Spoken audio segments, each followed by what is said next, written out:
I would now like to introduce our first panel for the day, catering to an internet-empowered TG in Tier 2 and 3 markets. This panel will be moderated by Indrajit Mukherjee, Managing Partner, Dentsu MB India, and joining him are Arjun Chaudhary, Chief Business Officer and founding member MFine, Krishna Rao Buddha, Senior Category Head, Marketing Parley Products, Rajeshwar Rao, VP Digital Marketing Clovia, Samir Sethi, VP Head of Brand Marketing Policy Bazaar.com, and Sharat Krishnan, Head of Marketing Melora. Over to you all.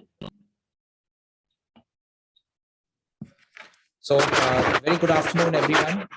Good afternoon, gentlemen, and lovely to have the panel here on a very interesting kind of topic that we've set out for the afternoon.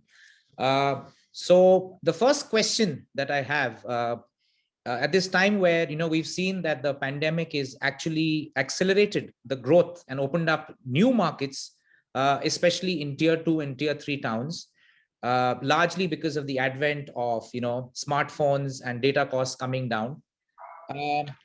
How are you as marketeers looking at this in terms of opportunities? What are your first kind of learnings, your insights, etc.? So maybe I'd request Sharad to kind of take that question. Sure, definitely. Right. So I think it's an interesting question, right? And also before that, right? So good afternoon, everyone. I think speaking of which, that internet penetration, right, and how we have been. So here, I think right at the moment, right? So Indro and I just worked on a campaign, right, which is just focusing on the Tier 2 towns, right? Because looking at the macro factor, right? So I think specifically looking at the macro factor of the jewelry industry. So 5 to 6 months back, what government has done is they made BIS hallmarking for the gold jewelry mandatory, right? But if you look at that, it's still under a stage of flux. The reason why I'm saying it in the stage of flux is it is mandatory only for 250 or 260 odd districts, and it's not.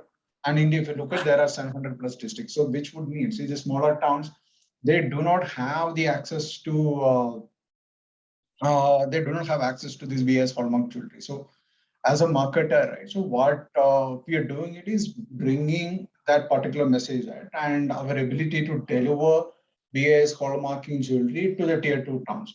So we know, right, as Indra had pointed out. So because of why we set out with an ambitious or an audacious campaign was that we saw over the last 1.5 to 2 years, right? So we have seen our share, the share of the revenue from the Tier 2 and Tier 3 towns have been growing substantially compared to the top tier, right? So which empowered us in taking that particular decision of creating a campaign which doesn't speak to the larger cities, but only speaking to the smaller towns. So that's something that we are, as a company, or that we are doing to cater specifically to Tier 2, the Tier 2 and Tier 3 towns now. Okay, fantastic. Arjun, you've kind of led something very interesting in MFine. And how does kind of healthcare, because we've seen that normally healthcare is the purview of people who kind of live in the larger cities. What are your thoughts in terms of trying to take healthcare to Tier 2 and Tier 3 towns?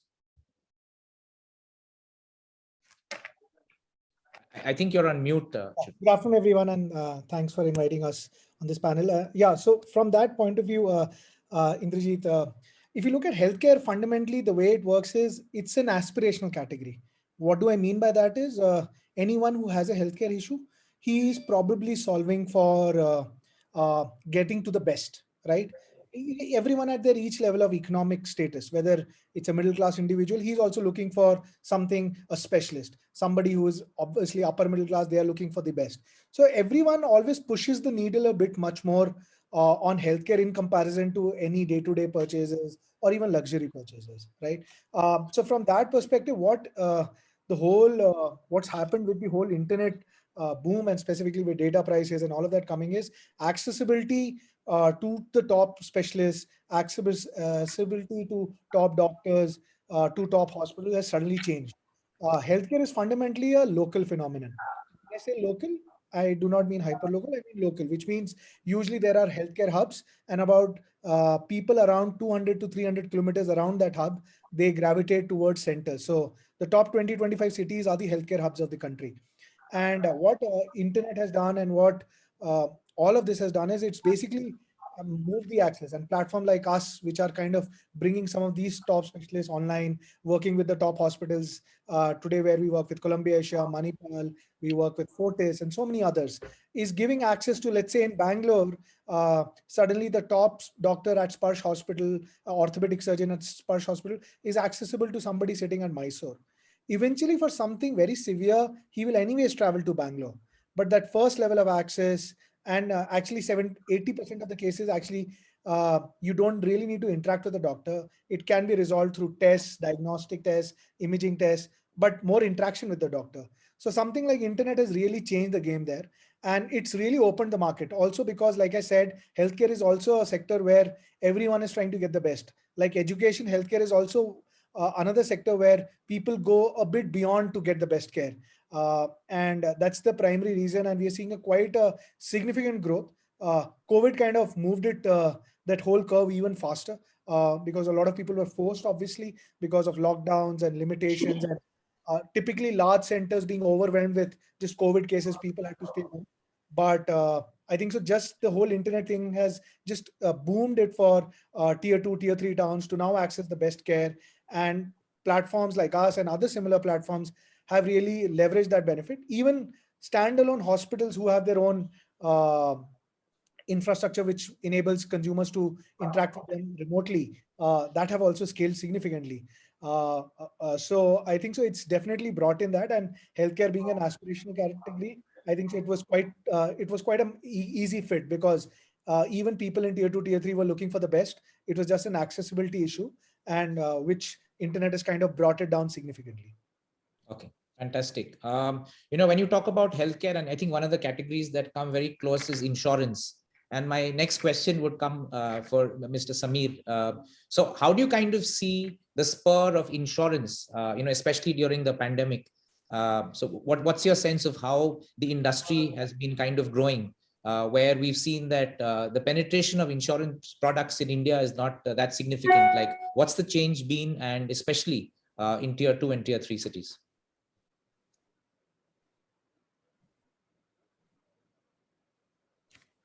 I think you're on mute, Samir. I'm sorry. I think the pandemic made both the small town India and the big town India behave in a very similar fashion.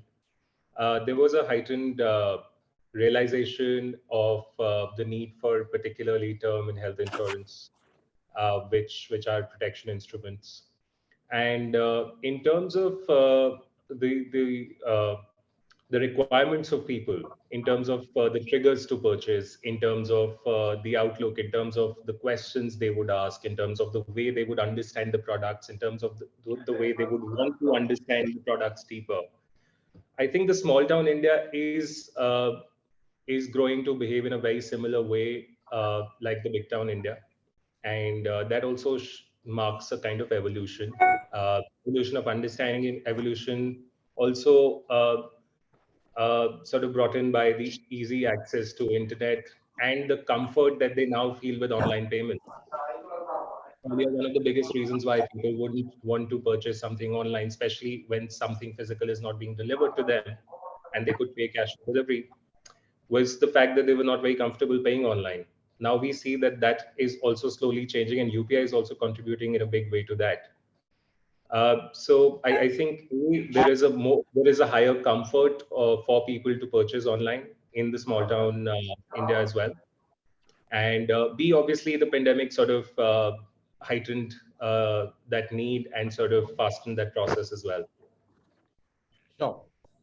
So kind of moving this a little bit, and looking at, younger consumers. And I think this is fueled by the fact that a lot of the younger students had to kind of take to online, because that's where, they were kind of learning. Do you think, they have been catalysts in terms of trying to get some of the older folk into, the digital ecosystem? Because, they're doing it, it comes naturally to them. the role of younger consumers to kind of get their older family members into the digital ecosystem. So, Mr. Krishna Rao, would you like to kind of share your thoughts on this? Yeah, hi. My apologies for joining slightly late. So I was hearing about how digital is sort of fueling well in the smaller towns as well. Uh, Definitely, the pandemic has definitely played a very crucial role in enabling far higher digital adoption amongst the younger audiences. So suddenly we've noticed that in the past 12 18 months, the need for devices per household has shot up disproportionately.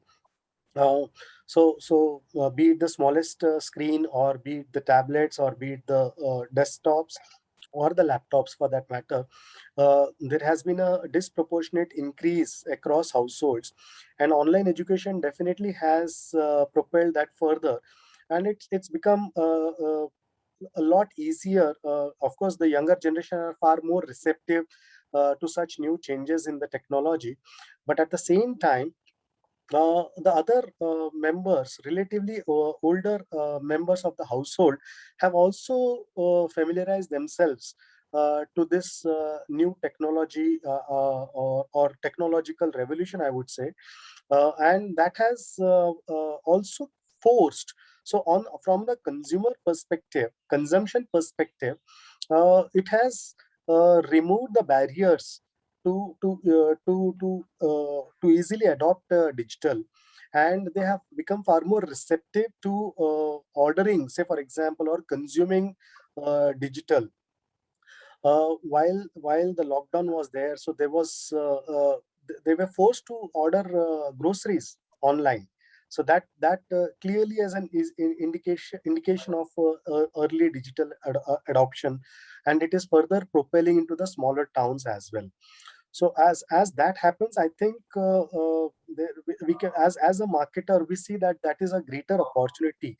So we saw that with the advent of introduction of, say, 4G, things significantly improved pre-pandemic between 2016 and 2020. But between 2020 and 2021, we have seen the pandemic actually propelling now data and speed is not really as big a concern, as much as having a smart device and understanding and ability to use the device.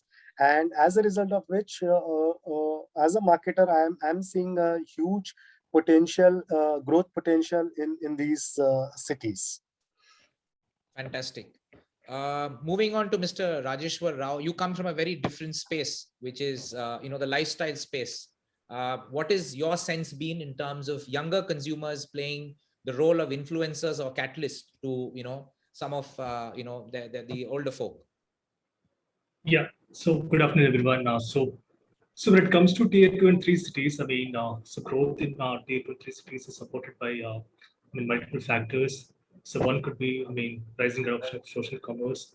I mean, a lot of younger folks on social commerce, and they kind of get influenced, and they refer the products to the older audience in the family. So it all started with, I mean, groceries thanks to pandemic, and eventually shifted to fashion as well.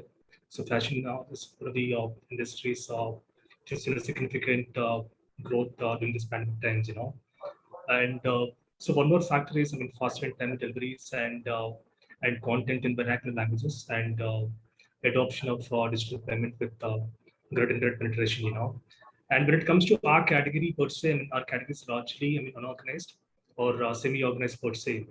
So Clovia brings away, I mean, far superior brand experience at a premium, I mean, to this traditional brand shopping customers, And 70% of our new customers are driven from this unorganized sector at the back of superior brand and product experience.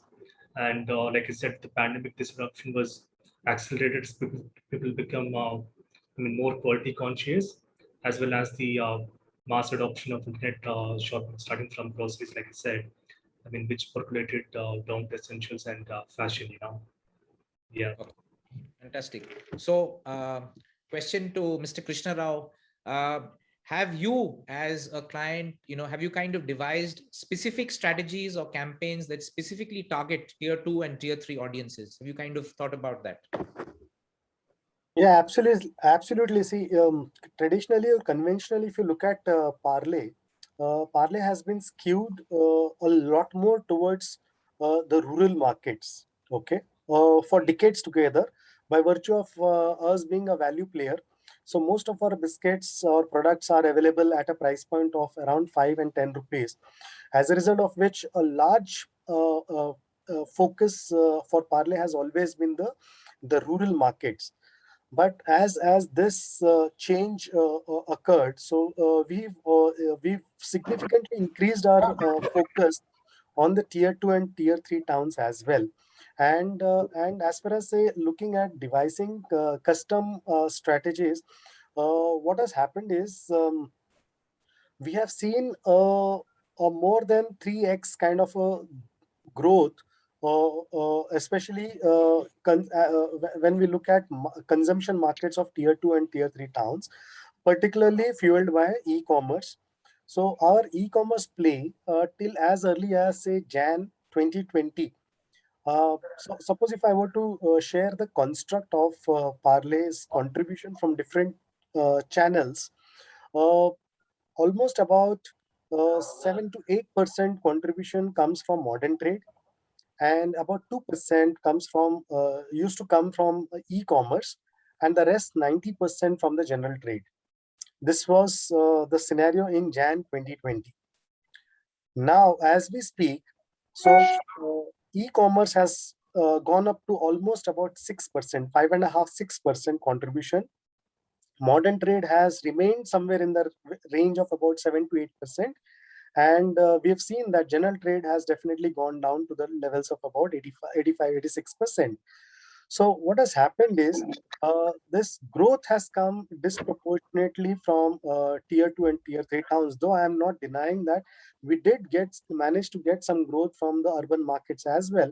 But we are seeing that there is a higher propensity for consumers to spend and splurge from the tier 2, tier 3 towns. Now, there is yet another example. What has happened also is, during the reverse migration, it is not just reverse migration. When we talk about reverse migration, we just talk about, we think about workers, the blue collar, but it's not necessarily only that.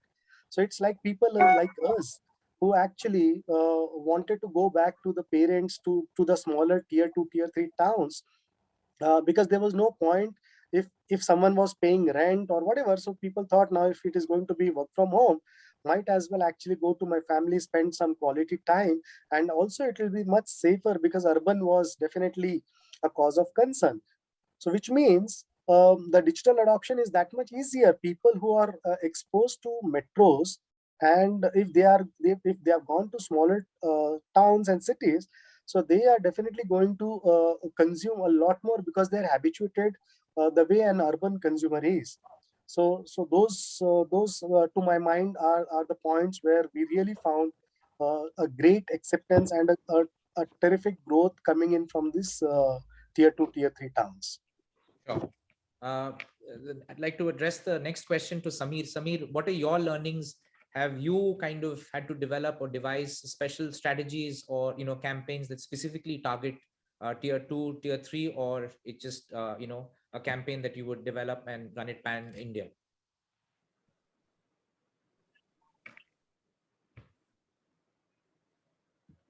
You're on mute, Samir. Yeah, I'm sorry about that.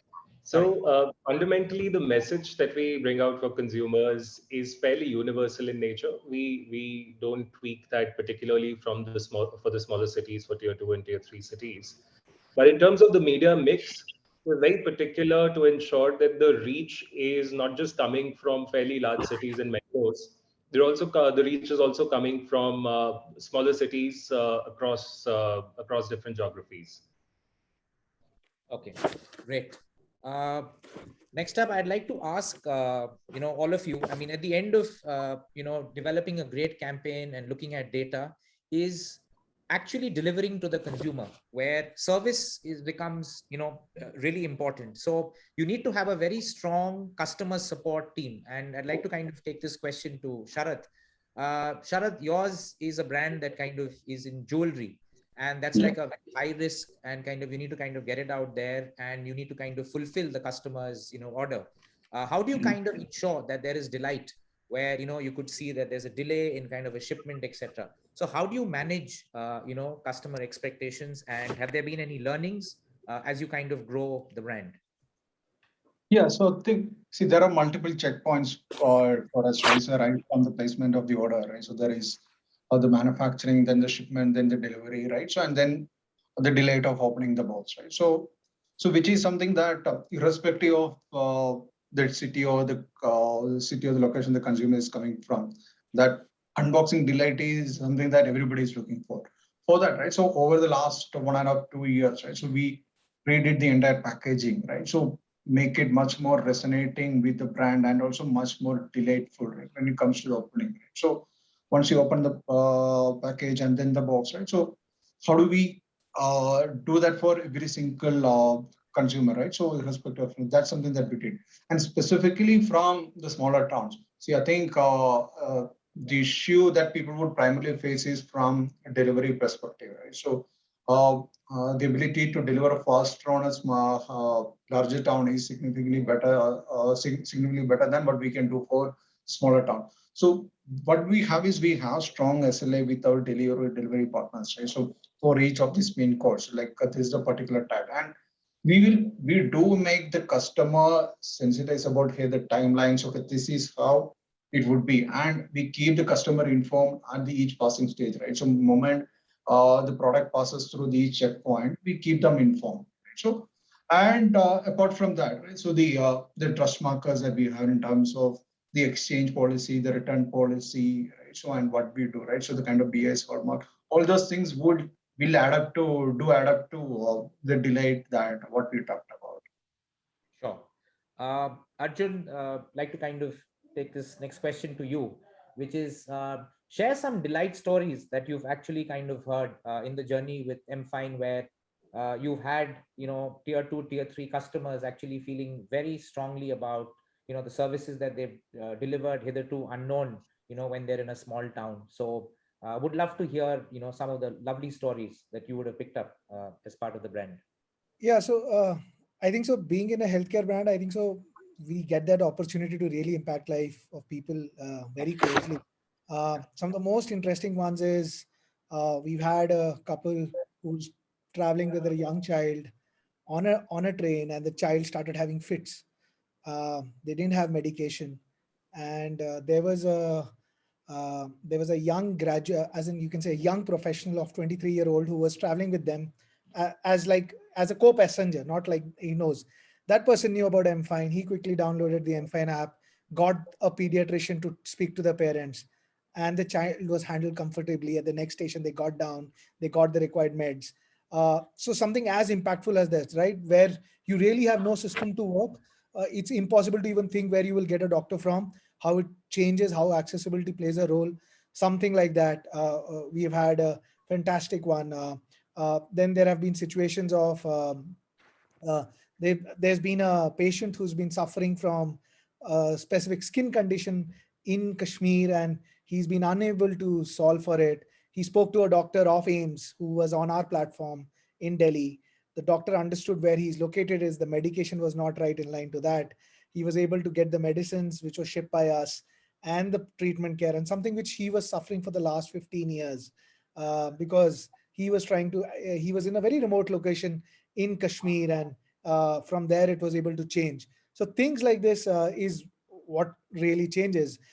Just a very interesting fact for us was during the second wave of COVID, we almost handled 150,000 COVID patients.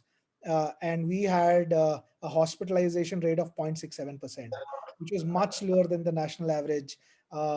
With almost, we had, at least in our understanding, we had zero fatality. So just the fact of how access, regular monitoring changes how healthcare outcomes can be delivered.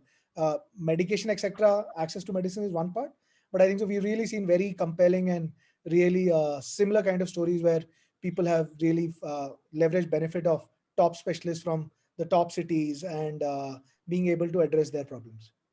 Fantastic. So while you talked about, some of these delightful stories are really heartening to know, how it's actually the moment of truth. That's where actually the product comes into play.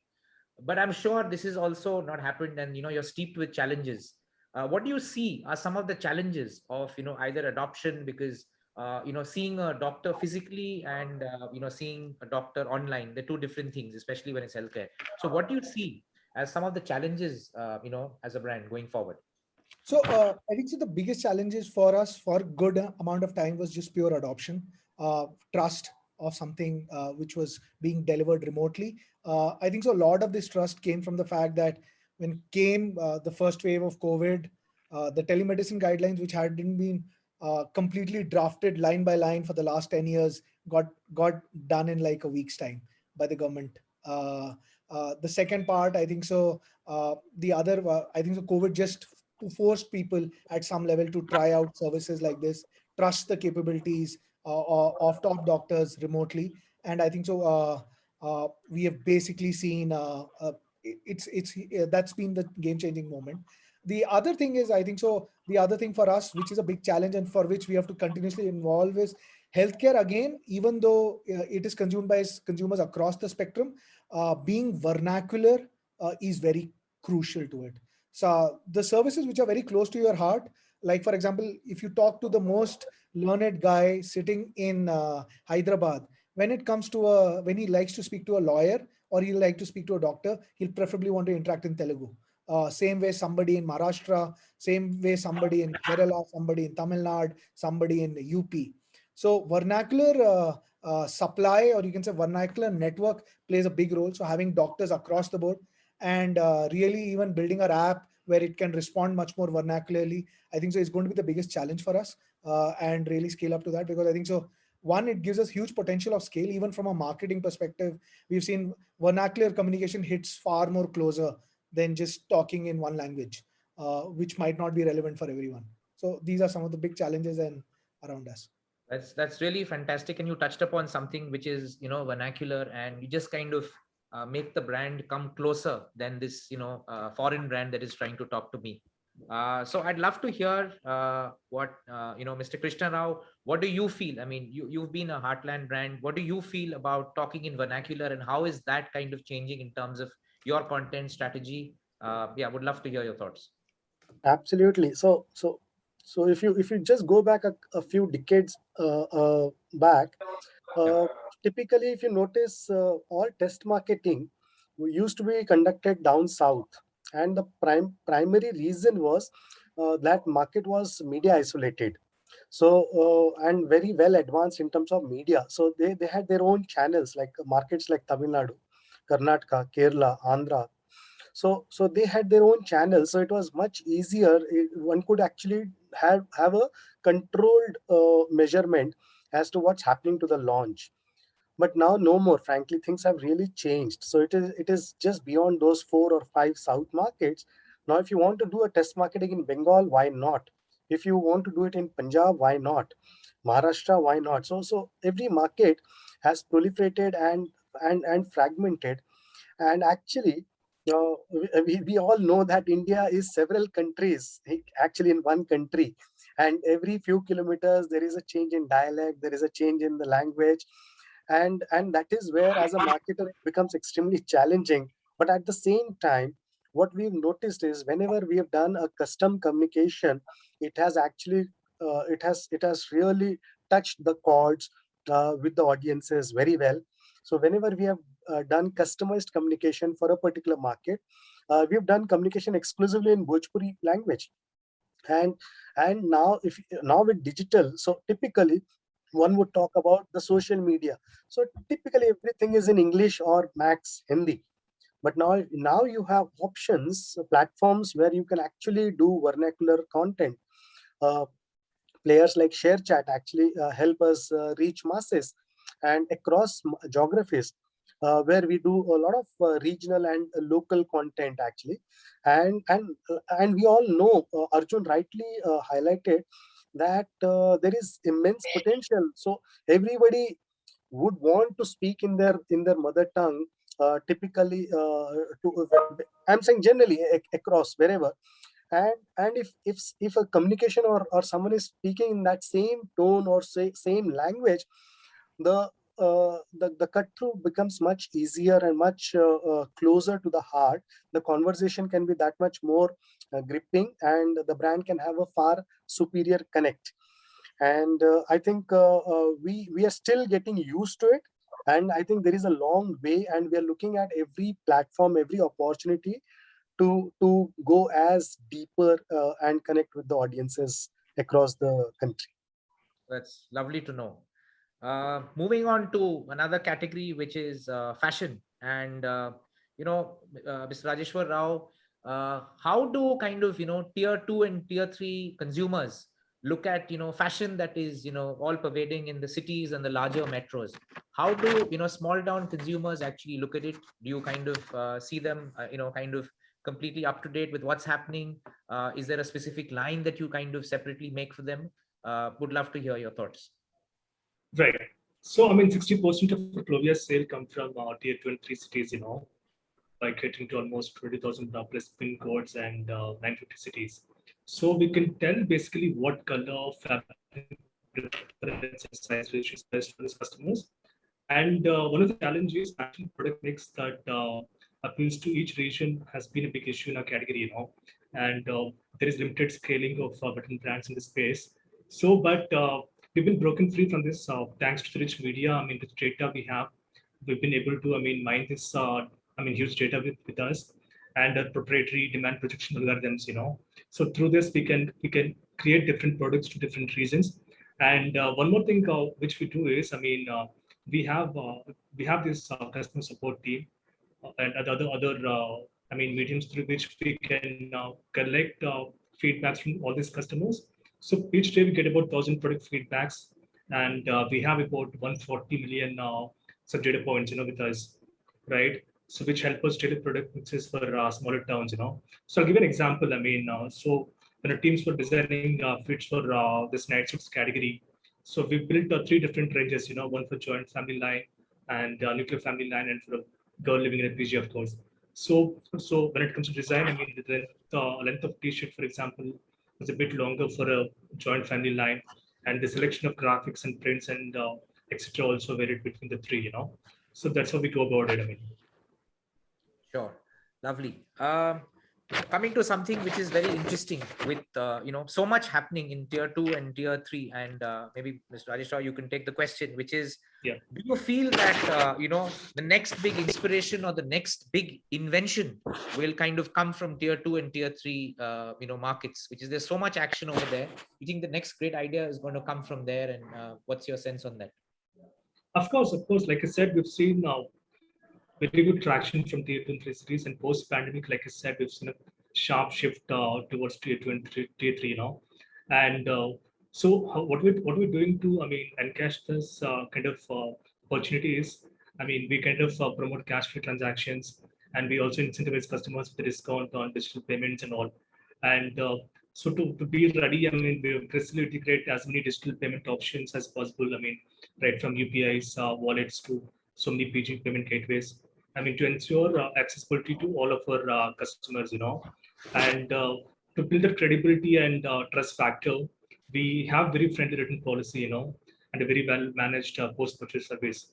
Which also kind of comforts the customers into, paying upfront, So the potential is huge, and we are well prepared for it, and we've been seeing the results also, in the direction. Sure. Samir, what's your sense? Do you kind of see, some great innovation coming in, and, products that you have to specifically develop to kind of address these markets? I think even at the moment, there is a lot of innovation that's happening. It's just that it is yet to reach maybe the scale where it catches the national attention.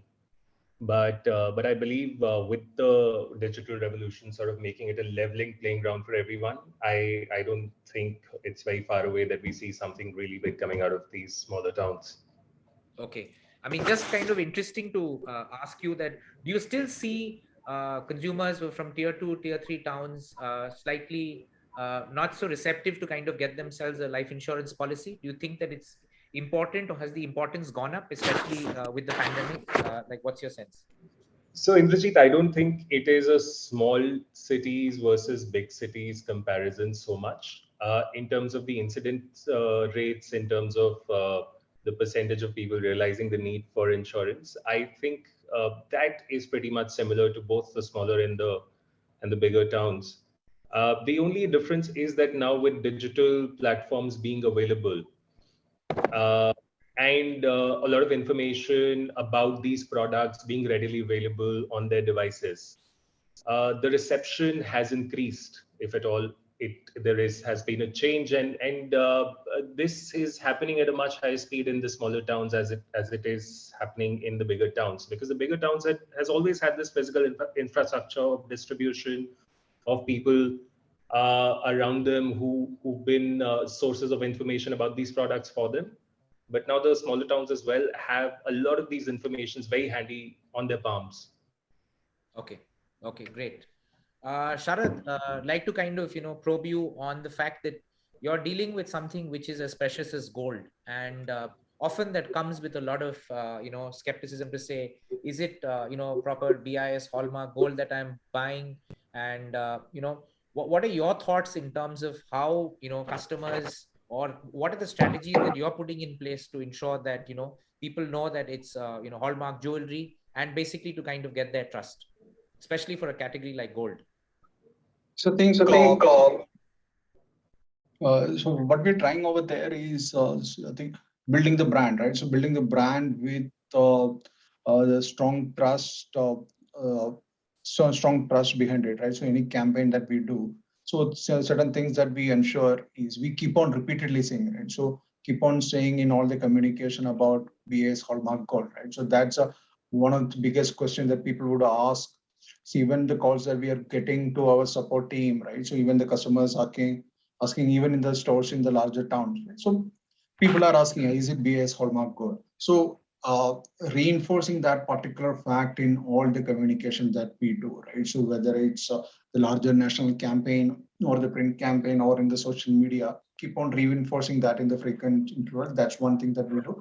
And apart from that, like, because it's quite a precious category, and what are the policies that we have, right? So in terms of exchange, right? So we offer a lifetime exchange policy, right? So that people can buy it without any uh, can buy without any having any hazard in their mind. So which would ensure, hey, if I want to return it and exchange it for another piece, I can go to Melora at any given point in time, right? So and even return. So just like any of these lifestyle e-commerce companies, right? So what we are trying to do is return, so that even if you buy and it doesn't fit, you can return it. So these are the three large pillars in terms of the trust markers that we have, which we keep on reinforcing in all the campaigns.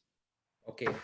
Would you like to share some like stories, like we had, Arjun sharing some stories in terms of, customer delight, where you probably managed to deliver at the remotest corner of India, and any such stories that you'd like to share with the panel? Yeah, I think this happened with a couple of I think with the family, right? So what happened was that a couple of daughters ordering for their mother, right? So on the Mother's Day. That's something that is coming. I think that's coming the top of the mind, right? So what happened was that, see, the kids along with their father, right? So they made a for their mother's birthday. So they took certain money from their fathers, right? To sing is buying jewelry, and they weren't clear. So I think even father expected they would go to the local jeweler, but they found the designs that local jeweler is something that she has already in in their wardrobe and in the locker, and that's not something that she keeps on wearing on a everyday basis, right? So what they, because of these they were quite young adults, right? So they came to Melora and bought it as a surprise, right? So though not as an impactful the delay as something that Arjun would have shared, right? So this is something that we from a brand perspective find really impactful, right? Because we could enable somebody in the smaller towns to get something which is not readily available on their offline stores. Got it. Got it. So, question for all the panelists, and probably I'll start with Arjun again. So, Arjun, do you feel that with this entire empowerment that we are kind of helping consumers in smaller towns, how do you think all these brands are going to play a role in kind of helping the overall market kind of grow and and kind of help India grow? So, love to hear all your thoughts. So, probably start with Arjun. Would love to hear your thoughts. Yeah, I think so. The first 7, 8 years, or you can even say the first decade of the whole internet and internet commerce, I will say, which pretty much started 2009. I think so. That was based on the top 7, 8 cities in the country. The first 40 million, 20 million, first 20 to 40 million users. I think the next growth is all about everyone who is in tier two. I think so. That's where businesses are solving for. So I think so. Importance of vernacular. So I think everyone is looking at that next step because uh, there is very incremental level of growth possible for brands really in the top top set of cities in the, and also if you even look at really from a need state point of view, uh, there isn't really a, unless until it's absolutely a new product innovation, something very drastically different, that obviously there is. But if you look at typical in terms of commerce, in terms of, if I really talk about commerce and retail and consumer products, I think so it's really about the next set of 100 million users which are in tier 2, tier 3 cities, and it's really about how each brand figures out there. I think so I see a lot of focus on where the first 10 years were with brands like, let's say in the fashion side, internet commerce brands like Myntra and a Flipkart and all of those. The next 10 years could be possibly a Meesho in the fashion e-commerce side, which is very different. So, which is really tackling in tier 2, tier 3. So I think so it's all going to be there. And I think so each brand is really going to think, because India is growing, and that is seeing wealth creation even happen beyond the top 7 cities in the country. And the real intent is how do you tap in, and that's why solutioning will be also more from there. I also expect far more disruption from new age entrepreneurs who are more from tier 2 cities. And that's going to be the biggest one any existing player will have to fight it out with, because there's going to be more disruption from players, people who come from tier 2, tier 3 cities, because they'll be much more closer to the problem, and their solutioning most probably will be far better. Fantastic. Lovely. Moving on to Mr. Krishna Rao, your thoughts in terms of how this entire transition and acceleration is helping the overall market grow in the country. Well,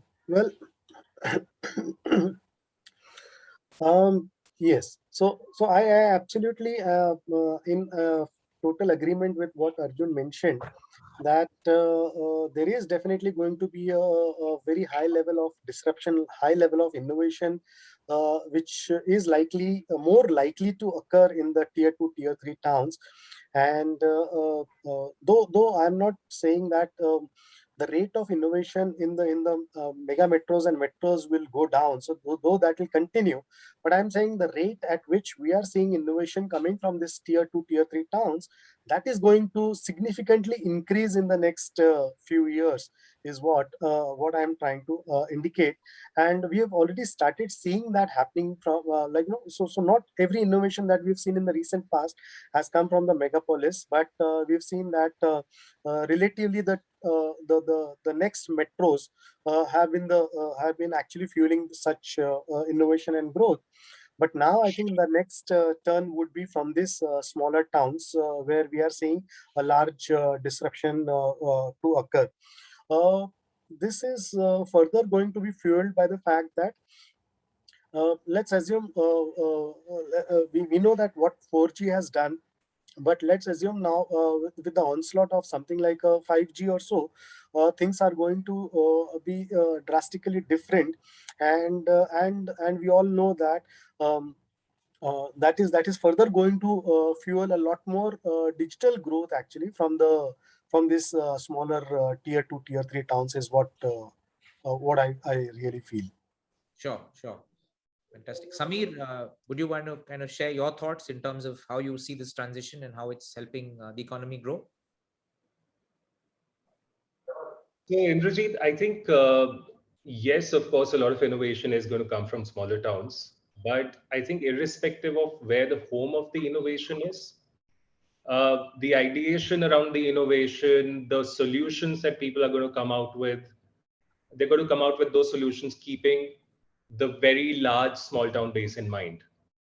When you innovate, you have a certain target audience in mind. I think that target audience is not just the metro man anymore or the metro person anymore. That target audience is now going to be a very inclusive, large, small town India as well. And I think that also works both ways, because we have seen the small town India also being very receptive to a lot of new innovation. They've adopted it very well, which is why it sort of triggers more innovation.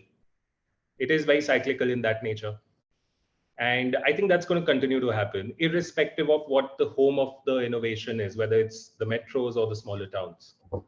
Sure, sure. Mr. Rajeshwar Rao, would you like to share your thoughts in terms of how you're seeing it kind of? Yeah. So with the surging smartphone numbers in tier 2 3 cities, so next big market is of course that, so we have to have different communication or product strategy pertaining to tier 2 and 3 cities. So starting from vernacular content, so content from ads to blogs to videos, and regional influencer marketing is another big thing, which is rising exponentially. Post pandemic. So can curate a lot of original content, and we can curate the wider audience which is appealing in nature, So that is one thing. And apart from that, we'll have to innovate a product range also as per the needs of tier 2 and 3 cities. Like I said, by collecting upfront feedback from the existing customer base, So that's the way about, I think. Sure, sure. Sharad, your thoughts in terms of how you see this fueling the overall market scenario in India? So I think on the retail part, right? So I think retail part is the first one that usually is getting getting disrupted, right? So and to an extent, like the advent of Meesho, the deal share, right? So they've been disrupting the retail side for the smaller towns. But see, then there are other categories like that M-Fine is doing, right? So and other ones. So I think though we are talking about all these Byju's White Hat, so it's still at a very early stage in terms of still a larger top city phenomenon. So you see, but slowly all this education is also coming up, right? So education is another one, right? So because there are much more student population, all those things which are who are available in the tier 2, right? So that's one place that I believe strong innovation, right? So innovation in terms of not just accessible only to that maybe say the top income strata, but for the lower income strata as well. Okay, so creating certain products which would be accessible to everyone, right? So lower cost product, but at the same time profitable, right? So there are certain innovations that are happening in that direction as well. I see certain companies focusing not just on the people who are the highest spending power, but people who are on the lower spending power, right? So people who are having the the lower range smartphone, but still have that need for access to the best possible education or best possible healthcare, but at a lower cost. I think that's where an innovation like Meesho or Dealshare, right? So which is playing significantly on the pricing part, but without compromising on the profitability. That's where I believe, and other one, right? But the rural financing part, so the rural financing network, which is significantly unorganized, right? It's that's massive, right? So if you look at that agri economy, that all those ones. So I think that's another place a possible disruption can happen, right? So in next 3 to 5 years. So I think we're kind of looking at closing the discussion, but what I'd love to hear from all of you is that, one lesson that all of you have learned, which you kind of stumbled upon, maybe an assumption that you made and eventually discovered, like, wow, this is not how it happens. And either you learn from it or you kind of change it. Arjun, one assumption that you had, but when you actually, reached out to these consumers, you felt that, no, this is not how life is, and would love to hear. I think if I'll talk purely from a marketing standpoint, I think so. My big assumption came from the fact that there is a core set of, you can say the top educated set of India, And we kind of assume that when they talk about healthcare, uh, uh, communicating, marketing to them in the core, let's say in English, or most cases Hindi does work. I think so the moment we changed our, at least our marketing strategy to move to more vernacular, we've seen things change very fast. We've seen the reception, the way people understand what we are trying to communicate, the association, even on the platform, that the moment we started showing that the same doctor where can talk in English, can talk in Hindi, English, and can talk in, let's say, in Marathi, or let's say he talks in Tamil, or he talks in Kannada. It really changes the game. So I think so. Did come up with that the first top 50 million users don't really, language doesn't really play a role.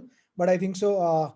For certain categories it does, and I think that was a big bias we walked into. But I think so the moment we realize, I think so we're seeing massive movement and change there. The other is, I think so we've always heard that assisted buying experience, or assisted in any purchase or any service, assistance is considered to be not too valuable. But at an acquisition level, many times if you have the right assistance framework where you can inform the consumer, and that assistance could be partially telesales, can be chatbots or whatever, I think so that really brings down your marketing cost by huge. Even though it might not look as the tech uh, like the most awesome technology on it, because it still requires a human intervention. But I think so there is value in it, and those were some of the big ones, at least I picked up over the last couple of years. Absolutely fantastic. Samir, your thoughts in terms of one life lesson that you have for rest of the panelists and for all of us From the small town India? One assumption. Sure. I think I completely agree with Arjun there. I think the moment you make it vernacular, the moment you reach out to people in the language that they're most comfortable with, they respond far better, and they're far more receptive to your message. And they also connect with you on a more personal level. And I think vernacular, not just in terms of marketing, but the entire product experience, the entire purchase journey. Got it. Fantastic. Mr. Krishna Rao, your thoughts on what you've learned, and you've been in the game for the longest in terms of trying to talk to tier 2 and tier 3. Yes. So, Indrajit, my experience has been with, say, our flagship brand Parle-G. So, Parle-G in its product life cycle stage had reached almost a level of saturation. Sort of, this was pre-pandemic, and over the past few years, we've been sort of we're finding it challenging to take it to a newer level. Because the base is extremely huge. It's large, very, very large. And I'll tell you, the pandemic actually it changed the complete perception, the complete assumptions that nothing is forever. And so during the initial stage of Janata curfew and the lockdown is when we instantaneously, this was on the 25th of March, we did announce that we are going to give 3 crore packets of Parle-G to the health workers, frontline workers, and to the essential services community. And I'll tell you, actually, that over a period of 3 months, that distribution took place, and we were giving it to through the right official channels, through the district magistrates, municipal commissioners, and all those channels. And we were ensuring that this product actually reaches the right hands. Not just that, so actually it propelled and brought in so many changes that as the workers actually were walking down back to their towns, villages, there was like infinite free distribution of food, water, and whatnot.